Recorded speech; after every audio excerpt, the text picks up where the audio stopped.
Hello everyone. आज हम देखेंगे यूनिट नंबर 3 के अंदर एक नई मोटर के बारे में। वो है स्टेपर मोटर। ओके, नेम क्या है? Stepper motor. तो नेम पे से ही यहाँ पे हमें पता चलता है कि वो कंटिन्यूस जो है ना, और उसके जो मोटर का जो रोटर आता है वो कंटिन्यूसली नहीं घूमेगा।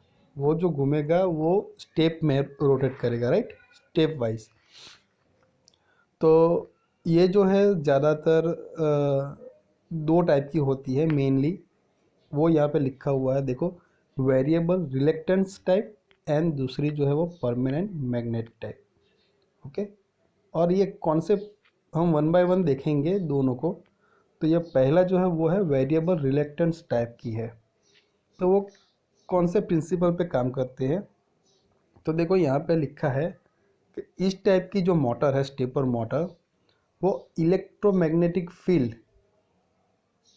Okay, and the soft ion rotor, उसके बीच का जो इंटरेक्शन होता है उसके बेस पे वो काम करती है। ओके, सो આ પ્રકારની સ્ટેપર મોટર ઇલેક્ટ્રોમેગ્નેટિક ફિલ્ડ અને સોફ્ટ આયન રોટર વચ્ચેના इंटरेक्शन पर कार्य करे છે। सो उसके अंदर क्या आता है, उसका जो कंस्ट्रक्शन है वो किस टाइप का आता है वो हम देखेंगे। तो कंस्ट्रक्शन में लिखा है, पहले देखो, स्टेपर मोटर पर 12 पोल होय અને रोटर पर 8 पोल होय તેવી स्टेपर मोटरનો स्केमेटिक डायग्राम फिगर में बतावવામાં આવ્યો છે। ओके, तो ये जो फिगर है उसमें, तो यहाँ पे देखो, ये जो है ना वो हमारा क्या है, स्टेपर तो नहीं, उसको बोला जाता है स्टेटर। ओके, यहाँ पे थोड़ा प्रिंटिंग मिस्टेक है। तो ये जो स्टेटर है उसके ऊपर कितने पोल है? 12। और ये जो अंदर का जो रोटर है उसके ऊपर जो पोल है वो कितने हैं? 8। ओके, तो स्टेटर पे 12 एंड रोटर पे 8 पोल है। उस टाइप की ये मोटर बताई गई है। उसमें है क्या? और दरेक स्टेपर पोल पर वाइंडिंग હોય છે। मतलब आज स्टेटर જે છે, ઓકે, એના જે આ પોલ જે છે, બરાબર, આ ABC લખ્યા છે, એના ઉપર શું હોય છે? વાઇન્ડિંગ। આ વાઇન્ડિંગને દરેક સેટમાં 4 પોલ હોય એવા 3 સેટમાં વિભાજિત કરવામાં આવે છે, બરાબર છે। એટલે કે એના સેટ બનાવી દીધા છે। એટલે કેટલા સેટ બનશે? 3 સેટ બનશે 4-4 પોલના, બરાબર। આ જે 3 સેટ છે તેમાંથી કોઈ એક સેટને એક ટાઈમે એક જ સેટને એનર્જાઇઝ કરવામાં આવે છે। એનર્જાઇઝ કરવા મતલબ એને ત્યારે આપણે સપ્લાય આપવામાં આવે છે, બરાબર। તો એક ટાઈમે આ 3 સેટમાંથી એક જ સેટને એનર્જાઇઝ કરવામાં આવશે। તો શું થશે? રોટર ઉપરના તેના જે સેટ આવેલા હોય છે, ઓકે, 4 જે પોલ છે, સેટના 4 પોલ રોટર ઉપરના, ઓકે, એ શું થશે? ઇન્ડ્યુસ થશે। તો અહીંયા એક એનું વર્કિંગ પણ આપવામાં આવ્યું છે। 4 પોલના 3 સેટમાંથી કોઈ પણ એક જ સેટ એક જ સમયે જે છે એ સેટને એનર્જાઇઝ કરવામાં આવે છે। કેવી રીતે? ડીસી સપ્લાયની મદદથી, જે આપણે આગળ જોઈ ગયા એ જ છે। ઓકે, આથી સ્ટેપર પર 4 પોલ બને છે। आथी रोटर पर 8 पोलમાંથી 4 पोल तेनी साथे अलाइन थाय छे। ओके, सो ये जो स्टेटर है उसमें से टोटल 12 है और 4 पोल के सेट है। तो कोई एक सेट को हम एनर्जाइज करेंगे तो वो तो हो गए 4 पोल जो है वो एक साथ एनर्जाइज हो जाएंगे, और उसके साथ ये जो रोटर है उसके टोटल 8 है, 8 में से 4 पोल उसके साथ अलाइन होंगे, तो उसके अंदर जो है वो इंड्यूस होगा। ओके, तो चलो आप फिगर बीजी पण एक फिगर बतावी छे, आ रही है। वेरिएबल रिलेक्टन्स प्रकारनी स्टेपर मोटरનું एक्साइटेशन, मतलब जे આપણે एक्साइटेशन करवानुं छे केवी रीते थशे। तो जुओ, अत्यारे आ जे डीसी सप्लाय छे, आ डीसी सप्लाय ने आ आपणा बधा वाइंडिंग छे, बराबर, पोल અને વાઇન્ડિંગ। તો અહીં એકચ્યુઅલી બે ભાગમાં વહેંચવામાં આવ્યું છે, ક્લોકવાઇઝ અને કાઉન્ટર ક્લોકવાઇઝ। मतलब આપણી સ્ટેપર મોટર જે છે એને આપણે ઘડિયાળની દિશામાં ફેરવવાનું છે કે ઘડિયાળના કાંટાની વિરુદ્ધ દિશામાં ફેરવવાનું છે, એન્ટી ક્લોકવાઇઝ. ઓકે, તો જે ઓપ્શન આપણે સિલેક્ટ કરવો હોય એ પોસિબલ છે અહીંયા. તો જુઓ, એમાં આ 3 છે સેટ આપણા. 4 પોલના આપણે જે સેટ કીધા ને, એ બી સી નામ આપ્યા છે. અત્યારે કયા સેટ કનેક્ટ છે? એ. ઓકે, તો જ્યારે એ સેટ પર આપણે રાખવામાં આવે છે તો આ જે 4 જે વાઇન્ડિંગ છે, 4 પોલ જે છે એ કેવા થઈ જશે? એનર્જાઇઝ થઈ જશે. બરાબર છે. અને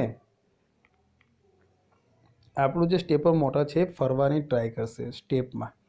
હવે જો આપણે એ પછી આપણે બી પર લઈ આવીએ. બરાબર છે.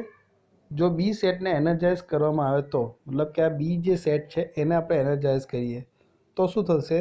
રોટર ક્લોકવાઇઝ દિશામાં આવે, એટલે કે આ આપણે ક્લોકવાઇઝ વાળું છે ને, તો ઘડિયાળની દિશામાં 15 ડિગ્રી જેટલું ખસશે. બરાબર. ત્યાર પછી આપણે સી પર લાવવામાં આવે અને સી સેટને આપણે એનર્જાઇઝ કરીશું તો પાછું બીજા 15 ડિગ્રી જેટલું ઘડિયાળની દિશામાં એ આપણી સ્ટેપર મોટર જે છે એનું રોટર જે છે એ ફરશે. ઓકે, આ રીતે આ જે આપણે એનું સિક્વન્સ આપણે લે એ બી સી, પછી ફરીથી આપણું એ બી સી, તો આપણી જે સ્ટેપર મોટર છે 15 ડિગ્રી દર स्टेप में फरती रहसे. बराबर है, घड़ियाळनी दिशा में. ओके, अब उसको हमें एंटी क्लॉकवाइज करना है तो यहाँ पे हम कनेक्ट करेंगे और यहाँ से स्टार्ट करेंगे. राइट. ओके, सो ए सेट ने अपने एनर्जाइज करीशू. उसके बाद हम डी को करेंगे, सी को करेंगे और रोटर एंटी क्लॉकवाइज जो है 50 डिग्री जो है वो रोटेट होना स्टार्ट हो जाएगी. ओके, तो उसके अंदर जो एंटी क्लॉकवाइज में जो हम सीक्वेंस लिखेंगे वो कौन सी होगी? A, then C, then B and again A and C. इस तरह से सीक्वेंस होगी. राइट. तो ये सीक्वेंस चेंज करेंगे तो वो डायरेक्शन भी चेंज हो जाएगी. सो इस तरह से जो है वेरिएबल रिलेक्टेंस टाइप की जो स्टेपर मोटर है उसके अंदर ये वर्क करती है. और उसके जो एडवांटेजेस है वो भी यहाँ पे 2 लिखे हैं कि स्टेपिंग रेट जो है वो यहाँ पे ज़्यादा होता है और टॉर्क भी ज़्यादा होता है. राइट. सो हम आगे जो डिस्कस करेंगे वो है ये वाली परमानेंट मैग्नेट टाइप जो स्टेपर मोटर है उसके बारे में. सो यहाँ पे एक्चुअली होता क्या है, वहाँ से पूरा जो अरेंजमेंट है वो यहाँ पे डिफरेंट होता है. सो बेसिकली यहाँ पे 2 वाइंडिंग यूज़ होती है. दोनों वाइंडिंग को 90 डिग्री पे रखा जाता है. सो यहाँ पे एक वाइंडिंग को ए और दूसरी को क्या बोला है? बी बोला है. ओके, और उसके बीच में रोटर के ऊपर ये मैग्नेट रखा जाता है. एक सिंपल एक मैंने बोला है तो यहाँ पे लिखा भी होगा सब कुछ क्या होता है. सो फिगर में दिखाई दिया है उसी हिसाब से यहाँ पे लिखा है कि स्पेस में मतलब 90 डिग्री खूणे मुकेल 2 वाइंडिंग ध्यान में लो. आ रीते તેને દર્શાવ્યા પ્રમાણે સપ્લાય આપવામાં આવે છે. એટલે અહીંયા તમને આપ્યું છે સપ્લાય. જો આ એને પોઝિટિવ સપ્લાય, બીને બી પોઝિટિવ, આ રીતના સપ્લાયની સાઇન આપી છે. રોટર પર પરમેનન્ટ મેગ્નેટ મૂકેલ હોય છે. અહીંયા રોટર છે એની ઉપર પરમેનન્ટ મેગ્નેટ મૂક્યું હોય છે. સો 2 વાઇન્ડિંગને લીધે જે ઉત્પન્ન થતું જે ફિલ્ડના પરિણામી ફિલ્ડ પ્રમાણે, मतलब ये दोनों जो वाइंडिंग है उसके अंदर क्या होगा? फील्ड जनरेट होगी, मैग्नेटिक फील्ड, और उसका जो रिजल्टेंट फील्ड होगा उसी हिसाब से ये जो रोटर है ओके वो एडजस्ट होगा. मतलब એની સ્થિતિ એક ગોઠવે છે. ઓકે, સો આ વાઇન્ડિંગ એ અને બીને દર્શાવ્યા પ્રમાણે વારાફરતી સપ્લાય આપવાથી રોટર સ્ટેપમાં ખસે છે.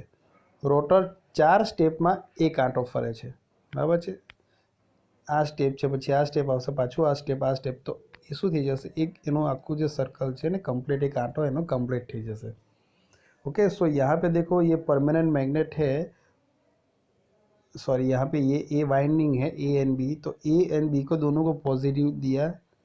ओके, तो ये पोजीशन में अब देखो ए पॉजिटिव बी को नेगेटिव करते हैं तो हमारा जो है मैग्नेट वो एंटी क्लॉकवाइज डिग्री पे घूम जाता है. ओके,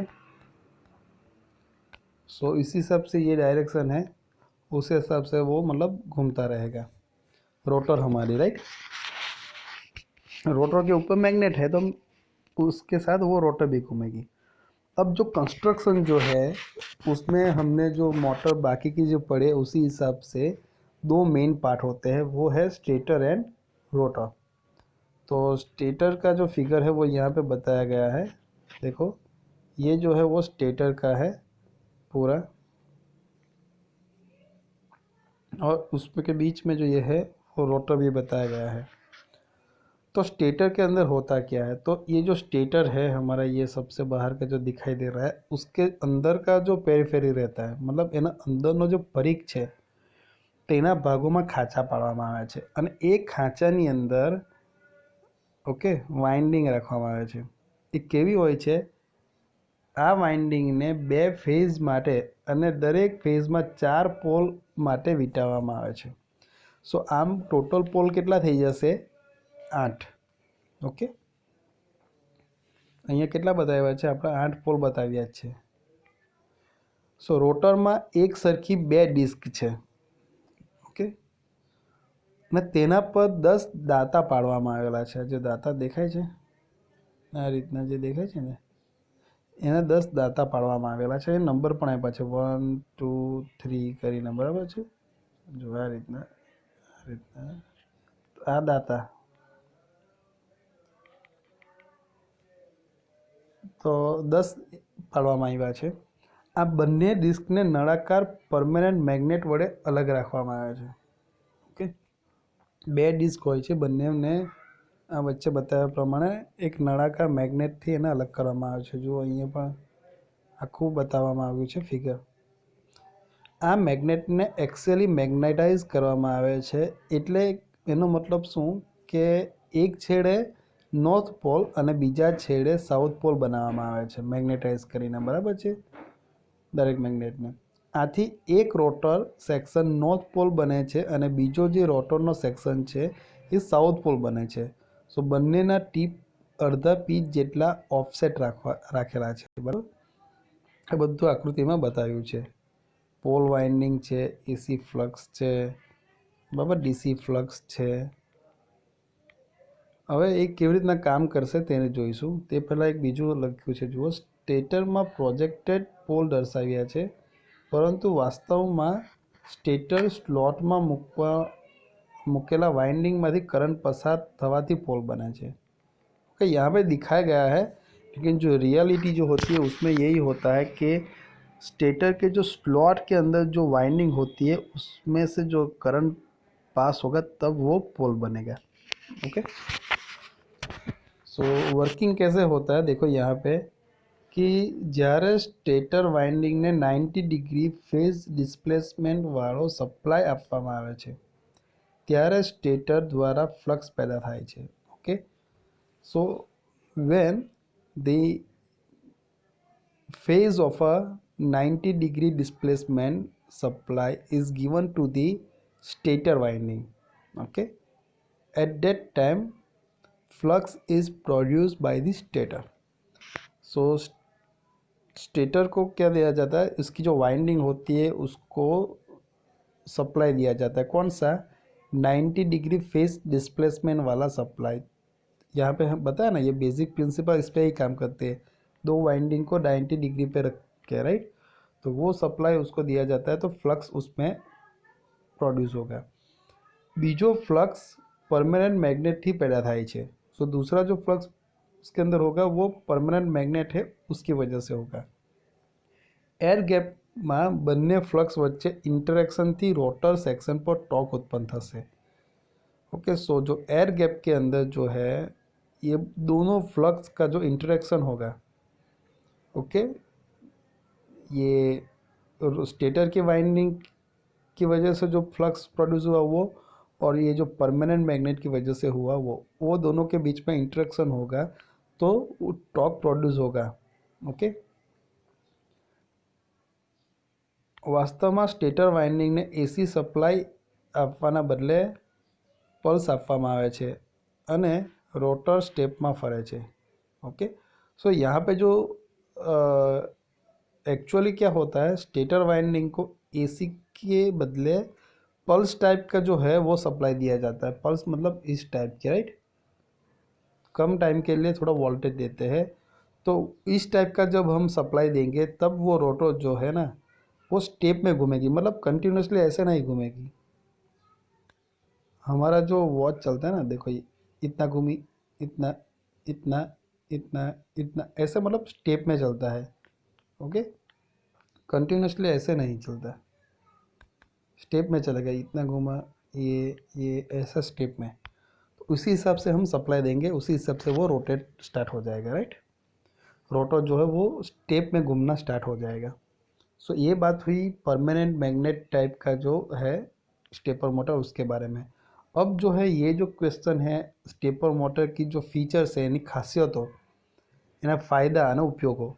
सो ये जो एडवांटेजेस है और ये एप्लीकेशन, ये 2 मार्क के लिए इम्पोर्टेंट है। या तो 3 या 4 मार्क का क्वेश्चन है, उसमें भी हम लिख सकते हैं, राइट। તો એની ખાસિયતો શું છે, ફીચર્સ, કે જ્યારે ડિજિટલ પલ્સથી ચલાવવામાં આવે છે ત્યારે એક પલ્સથી માત્ર એક સ્ટેપ ખસે છે, मतलब तुमने जो बताया ना आ રીતના डिजिटल पल्स होता है तो उसमें एक पल्स होता है मिलेगा, तो एक स्टेप वो मतलब रोटेट होगा रोटर। स्वचालित છે, સ્ટાર્ટિંગ માટે બીજી કોઈ વ્યવસ્થાની જરૂર નથી। ઓકે, सो खुद स्टार्ट हो जाएगी, दूसरी और एक्स्ट्रा हम मैकेनिज्म देने की ज़रूरत है नहीं। उसका जो इनर्शिया है, मतलब जड़त्व, वो क्या है, कम है। इसकी वजह से क्या होता है, स्टार्ट होना और जो स्टॉप करना, और यहाँ पे रिवर्स, क्लॉकवाइज एंटी क्लॉकवाइज, तो रिवर्स करना, उसमें टाइम क्या हो जाएगा, कम लगेगा। तो हमने और मोटर में भी देखा था। ओके, तो यहाँ पे और एक है फीचर, सामान्य मोटर में स्टार्टिंग करंट रनिंग करंट करता વધારે હોય છે। આ મોટરમાં બંને કરંટની કિંમત કેવી હોય છે, સરખી। ओके, सो बाकी की जो मोटर होती है उसमें होता है कि स्टार्टिंग में करंट थोड़ा ज़्यादा फ्लो होता है, बाद में नॉर्मल वो घूमने स्टार्ट हो जाएगी तो उसमें करंट कम हो जाएगा, लेकिन इसमें ये दोनों जो है वो सेम रहेगा। ओके, और जो ये मोटर का जो रोटेशन है ना, वो हम मतलब क्लॉकवाइज भी कर सकते हैं और एंटी क्लॉकवाइज भी कर सकते हैं, ये हम रिवर्स कर सकते हैं, ये भी एक फीचर है, यहाँ पे लिखा हुआ है। ने ફરવાની ઝડપ ઓછી છે તેથી ગિયર ટ્રેનની જરૂર પડતી નથી। ओके, सो घूमता वो थोड़ा स्पीड कम होगी, इसकी वजह से उसकी ज़रूरत नहीं पड़ती है गियर ट्रेन की। ओछा पावर इनपुटથી વધારે टॉर्क पैदा થઈ શકે છે। सो हम कम पावर देंगे तब भी हम ज़्यादा टॉर्क जो है वो यहाँ पे ऑब्टेन कर सकते हैं। तो ये सिंपली जो है फीचर्स है वो ही हमारे एडवांटेजेस हो जाएंगे। ओके, ઓછા સ્ટાર્ટિંગ કરંટ જોઈએ છે, ઓછા સ્પીડ હોવાના કારણે ગૂંચવડા ભરેલ ગિયર ટ્રેનની જરૂર પડતી નથી। ઓકે, એરર ઉમેરાયા કરે તે પ્રકારની નથી, मतलब कॉम्बिनेटिव नहीं। सो एरर जो आती है तो वो मतलब ज़्यादा से ज़्यादा मतलब कॉम्बिनेटिव होती जाएगी, मतलब बढ़ती जाएगी, ऐसा नहीं होगा यहाँ पे। और बाकी जो है वो है सर्वोमीटरनी જેમ હન્ટિંગ કે અસ્થિરતા થતી નથી। ओके, गियर ट्रेन वगैरह ना हुआ तो सिस्टम सरल बने छे। सो ये फीचर्स जो है उसके ऊपर से आप जो है यही लिखा है ऐसा नहीं, आप अलग तरीके से भी एडवांटेजेस स्टेपर मोटर का लिख सकते हैं, कुछ है नहीं। एप्लीकेशन जो है कहाँ कहाँ पे यूज़ होता है वो, यानी उपयोगिता, तो रिमोट इंडिकेशन के लिए यूज़ होता है, मतलब दूरना दर्शक माटे, न्यूमेरिकली कंट्रोल मशीन ने चलावा माटे।